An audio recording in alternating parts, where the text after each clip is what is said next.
Good morning all of you. देखिए children, आज हम हिस्ट्री का जो सेकंड चैप्टर पढ़ रहे थे उसका अगला जो टॉपिक है भूमि दान और नए संभ्रांत ग्रामीण के बारे में अपन करेंगे। जो भूमि दान दी गई है उनके बारे में बात करेंगे और जो नए जो संभ्रांत जो ग्रामीण जो लोग हैं उनके जीवन की बात अपन करने वाले हैं। तो देखिएगा, स्टार्ट करते हैं। भूमिदान और नए संभ्रांत ग्रामीण की बात अगर करें तो देखिएगा, देखिए दोस्तों, आप देखिएगा भूमि भूमिदान के प्रमुख जो प्रमाण है आपको पता है कि 20वीं शताब्दी में मिलते हैं। यानी कि 20वीं शताब्दी से ही हमें भूमिदान के जो प्रमाण मिलते हैं और उनके उल्लेख आपको पता है कि जो अभिलेख वगैरह है ताम्र पत्रों पर लिखे गए जो साक्ष्य हैं उनसे हमें मिलते हैं। ठीक है, देखिएगा, भूमिदान मुख्यतः धार्मिक संस्थाओं और ब्राह्मणों को दिया जाता है। जो अधिकांश जो भूमि का जो दान होता था, या तो जो धार्मिक जो संस्थाएं होती है, ठीक है, जो धर्म से जुड़ी हुई जो संस्था होती है उनको दिया जाता, जैसे मंदिर वगैरह है, ठीक है, उनको दिया जाता था, या जो ब्राह्मण होते थे उन सबको दिया जाता था।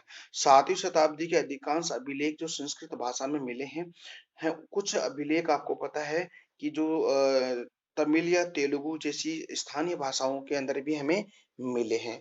तो देखिएगा, जो कुछ अभिलेख की हम चर्चा करते हैं, आपको पता है कि जो प्रमुख जो अभिलेखों में आपको पता है कि चंद्रगुप्त द्वितीय विक्रमादित्य जो एक गुप्त वंश का शासक था, जिसका जो टाइम पीरियड था वो 375 से लेकर 415 ईस्वी ईस्वी तक इनका टाइम पीरियड रहा है।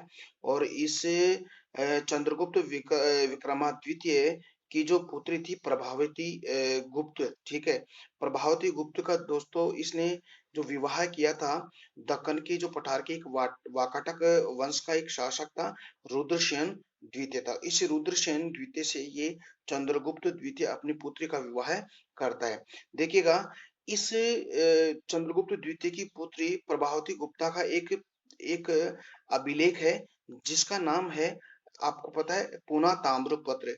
ये पूना ताम्रपत्र क्या कहता है कि ये इसमें बताया गया है कि जो प्रभावती गुप्ता थी ये भूमि की स्वामी थी। यानी कि इसका जो टाइम पीरियड था उसके अपने पिताजी के समय में ये एक भूमि की स्वामी थी और उसने भी भूमि का दान किया था। ठीक है, तो ये याद रखिएगा। कुछ अभिलेखों से हमें ये भी जानकारी मिलती है कि भूमि का दान किया जाता था। और मोस्टली जो धार्मिक संस्थाएं होती थी और जो ब्राह्मण होते थे उनको भूमि का दान किया करता था। इसकी जानकारी हमें 20वीं शताब्दी से मिलती है, अभिलेखों और ताम्र पत्रों से हमें ये साक्ष्य मिलते हैं। इसके अलावा कुछ ऐसे भी जो अभिलेख हैं जिसमें हम तमिल या तेलुगु जैसे स्थानीय भाषा में अभिलेखों से हमें जानकारी मिलती है। जिसका सबसे बड़ा एग्जाम्पल आपको पता है कि चंद्रगुप्त द्वितीय की जो पुत्री प्रभावती गुप्ता का एक ताम्र पत्र है जिसका नाम है पूना ताम्र पत्र है।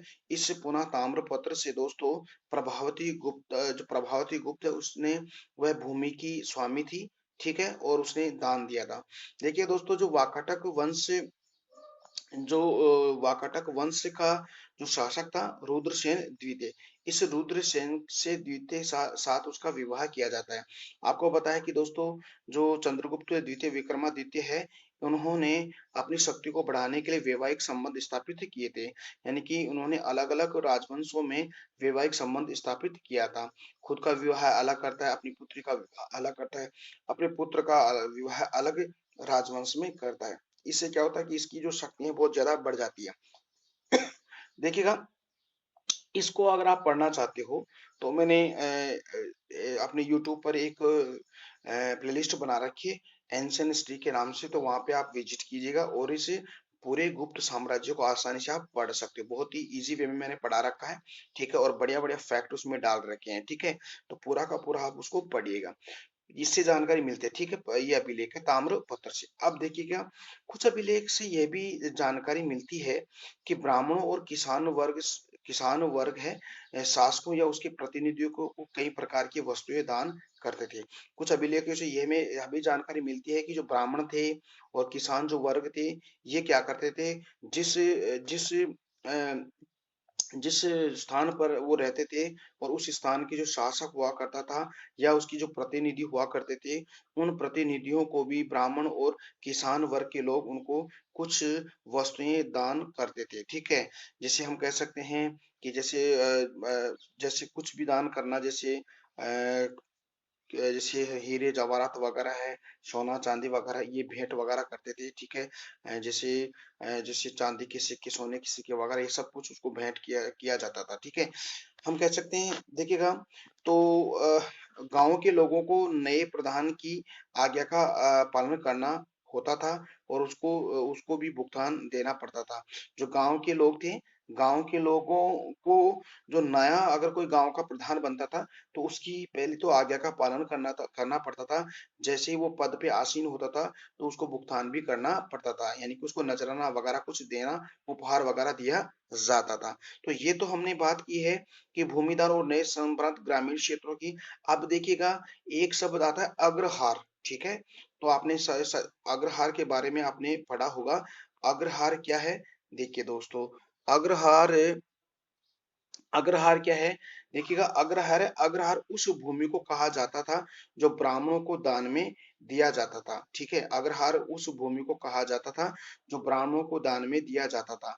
ब्राह्मणों से भूमि कर या अन्य किसी प्रकार कर वसूले जाते थे। ब्राह्मणों को स्वयं स्थानीय लोगों से कर वसूलने का भी अधिकार था। कहने का मतलब है, अग्रहार क्या होता था? यानी कि अग्रहार उस भूमि का नाम था जो ब्राह्मणों को दान में दी जाती थी, पहली बात। और ब्राह्मणों को भूमि कर या अन्य किसी प्रकार का कर दिया नहीं जाता, यानी कि ये कर मुक्त भूमि थी, ठीक है। तो कर मुक्त भूमि थी, तो इससे ब्राह्मणों से कर नहीं लिया जाता था। ये जो भूम ब्राह्मण होते थे, ये स्वयं स्थानीय लोगों से उनको कर लेने का अधिकार था। तो ये बात आपको याद रखिएगा, ठीक है। अब देखिएगा, जो मैंने ये टॉपिक मैंने पढ़ाया है, ठीक है। ये टॉपिक, इस टॉपिक से पहले एक टॉपिक और आता, उसको हम देख लेते हैं, ठीक है।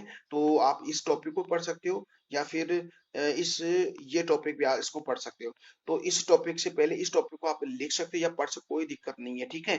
देखिएगा, इसके अंदर हम बात करते हैं ग्रामीण समाज विभिन्नताएं। देखिए, ग्रामीण समाज की जो विभिन्नताएं हैं, उनकी हम बात करेंगे। क्या क्या विभिन्नताएं हैं?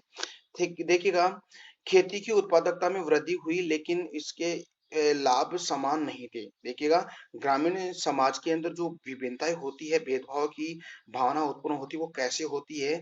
क्योंकि आपको पता है कि जो खेती की उत्पादकता में धीरे धीरे क्या होती है, वृद्धि होती है, लेकिन इसके लाभ है वो समान नहीं मिलते थे। यानी कि खेती से जुड़े लोगों को लगातार भेदभाव बढ़ता जा रहा था। यानी कि उचित लाभ नहीं मिलने के कारण जो खेती से जुड़े हुए जो लोग थे, उनका भेदभाव लगातार बढ़ता जा रहा था। जिसमें हमें पता चलता है कि जो कथाएं हैं, बौद्ध ग्रंथों में, जो भूमिहीन खेतिहर श्रमिकों, किसानों, छोटे किसानों और बड़े-बड़े जमींदारों का उल्लेख यहाँ पे मिलता है, ठीक है। ग्राम प्रधान और बड़े-बड़े जमींदार शक्तिशाली होते थे, यानी कि जो ग्राम का जो प्रधान हुआ करता था, और जो बड़े-बड़े जिनके पास भूमि हुआ करती, जमींदार होते थे, वो बड़े पावरफुल होते थे, जो किसानों पर क्या करते थे, वो नियंत्रण करते थे। देखिएगा, तो 2 बार लिख दिया मैंने इसको, यानी किसानों पर ये नियंत्रण रखते थे। जैसे हम कह सकते हैं कि जो जो जमींदार वो, और जो जैसे जो बड़े-बड़े जो जमींदार होते थे और जो ग्राम प्रधान हुआ करते थे, जो छोटे किसानों को नियंत्रण करने के साथ-साथ उनसे कई प्रकार के टैक्स भी वसूला करते थे।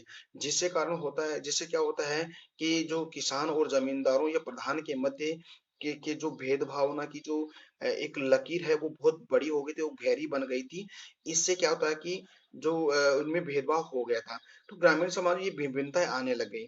देखिए, तो दोस्तों, एक शब्द आता है, पाली भाषा में है, गहपति। देखिए, गहपति क्या होता है? यानी कि छोटे किसानों और जमींदारों को गहपति कहा जाता है, ठीक है। अभी आप इसको आगे हम बात करेंगे। गहपति छोटे किसानों और जमींदारों को कहा जाता है, ठीक है। देखिएगा, ग्राम प्रधान का जो पद होता था, यानी कि ग्राम प्रधान का जो पद होता था, वो कैसा होता है? एक वंशानुगत होता था, ठीक है। तो जो ग्राम प्रधान की जो मृत्यु होने के बाद उसका पुत्र फिर एक ग्राम प्रधान बनता था, इसलिए उनका जो पद होता था वो एक वंशानुगत होता था। तमिल संगम साहित्य के अनुसार गाँव में विभिन्न वर्गों के लोग निवास करते थे, यानी कि तमिल जो साहित्य उसको हम संगम साहित्य भी हम कह सकते हैं। उनसे यह हमें पता चलता है कि गाँव में विभिन्न वर्गों के लोगों का निवास होता था। जैसे हम कह सकते हैं बड़े जो जमींदार होते थे उनको वेल्लार वेल्लार कहा गया है। जो हलवाहा होता है उसको उल्वर कहा गया है, और जो दास हुआ था उसको सॉरी अणिमई कहा गया है। ठीक है, तो कहने का मतलब है कि ये जो तमिल संगम साहित्य के अनुसार जो विभिन्न वर्गों के लोग गांव में निवास करते थे, वेलालर कहा गया है जो बड़े जमींदार हैं। हलवाहा जो हल जोतता था उसको हलवाहा कहा गया है, या उसको उल्वर कहते हैं। जो दास हुआ करते हैं जो अणिमई उसको कहा जाता है। ठीक है, इन वर्गों की विभिन्नता भूमि की स्वामित्व, अब इनके अंदर जो विभिन्नता हुई है वो उसकी जो भूमि की स्वामित्व के आधार पर विभिन्नता हुई है, श्रम के आधार पर विभिन्नता हुई है, और नई प्रौद्योगिकी के आधार पर उनके मध्य जो विभिन्नता है वो हुई है। तो अपना टॉपिक क्या है? ग्रामीण समाज में विभिन्नताएं। ग्रामीण समाज में विभिन्नता का यही कारण था। ठीक है, यानी कि भूमि के स्वामित्व या श्रम और नई प्रौद्योगिकी के आधार पर उनके अंदर विभिन्नता होती है। तो अभी मैंने आपको बताया था गृहपति, ठीक है, जो पाली भाषा में है, छोटे किसानों और जमींदारों को गृहपति कहा गया है। उसको हम विस्तार से हम पढ़ लेते हैं। देखिएगा गृहपति क्या है? गृहपति घर का एक मुखिया हुआ करता था, आपको भी पता है। जो घर में रहने वाले सभी जो सदस्य होते थे उन पर वो नियंत्रण रखता था। जैसे घर के सदस्य जो महिला है, बच्चे हैं, नौकर वगैरह है, दास है, उन पर ये कंट्रोल रखता था। घर से जुड़ी हुई सभी जो वस्तुएं होती थी, यानी कि घर से जुड़ी हुई सभी वस्तु होती थी, जिसका मुखिया गृहपति हुआ करता था। यह है ना, जैसे हम कह सकते हैं भूमि, जानवर, अन्य सभी वस्तुओं पर गृहपति का अधिकार था। कभी कभी गृहपति शब्द का प्रयोग हम नगरों में रहने वाले व्यक्तियों से भी ले सकते हैं और व्यापारियों से भी हम ले सकते हैं। ठीक है, तो गृहपति वो होता था। ठीक है, एक बार फिर से देखिएगा, गृहपति घर का एक मुखिया होता था, जो घर में रहने वाले सभी जो सदस्य होते उन पर क्या करता, नियंत्रण रखता था।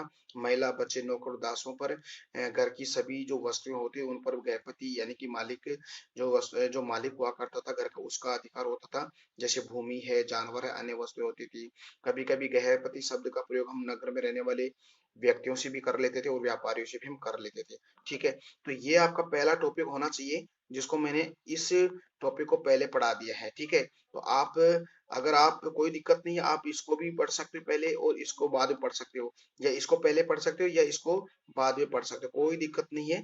ठीक है, तो आज का वीडियो कैसा लगा फ्रेंड्स? उम्मीद करता हूँ कि आज का वीडियो बहुत अच्छा लगा है।